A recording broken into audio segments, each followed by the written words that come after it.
Baka mahalaga yung tanong natin. Makararating pa kaya tayo ron? Sa dami ng pinagdadaanan natin sa mundo, sa dami ng iba't ibang problema, nakikinig ang mga awit na halos ang mahabang oras ginugugol sa kanilang mga pagtupad. Marating kaya natin yun? Makaya kaya natin? Makaabot kaya tayo doon sa ating nilulungkati sa pagkakamit ng mga pangako o sa pagtatamo ng kaligtasan? Paano kung masuliranin na ang buhay? Paano kung mabigat na masyado ang pagdadala ng araw-araw niyong buhay? Paano pagka kayo ay naliligalig? Paano pagka kayo ay nababalot ng kapanglawan o ng kalungkutan o ng pagkabalisa dahil sa pinagdaraanan niyong mga pagsubok?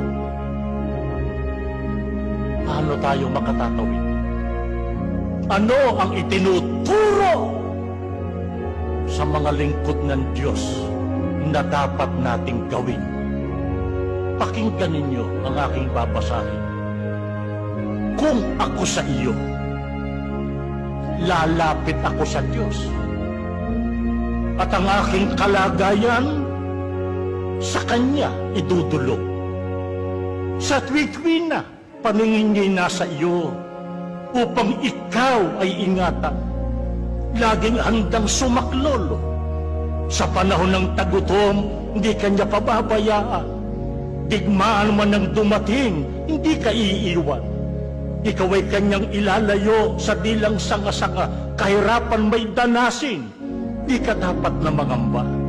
Kaguluhan na tagutom, iyo lamang tatawanan. Mga halimaw sa paligid, hindi mo katatakutan. Pagkat magiging kapanig mo ang mga bato sa kabukiran at magiging kaibigan ang mga hayop sa kaparangan.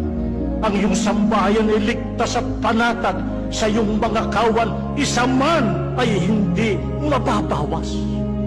Anong itinuturo sa mga lingkod ng Diyos pagka sila'y umaabot sa masyadong hirap at halos ay nakabingit na sa kawalang pag-asa? Ang narinig niyong mga salita, ang sabi, kung ako sa iyo, lalapit ako sa Diyos. At ang aking kalagayan, sa Kanya ko idudulog. Yung mga pangungusap na yun, ipinasulat ng Diyos. At mababasa ngayon sa banal na kasulatan, sapagkat yun ang tama. Yun ang dapat gawin ng mga hinirang ng Diyos. Kayo ba'y nagdaraan din sa masyadong hirap? Hirap sapagkat kinakapos? Hirap sapagkat kinukulang sa mga guguling sa pang-araw-araw na pangangailangan, maging sa inyong pagtawid gutom o sa inyong pagkain para sa pamilya, kung may pamilya kayo. Hindi lang yung hirap na kayo kinakapos. Dumaraan din ba kayo sa masyadong paghihirap ng loob sa kung anuman ang inyong nasasagupa? Pero anong ipinasulat ng Diyos na dapat gawin? Lumapit sa Diyos.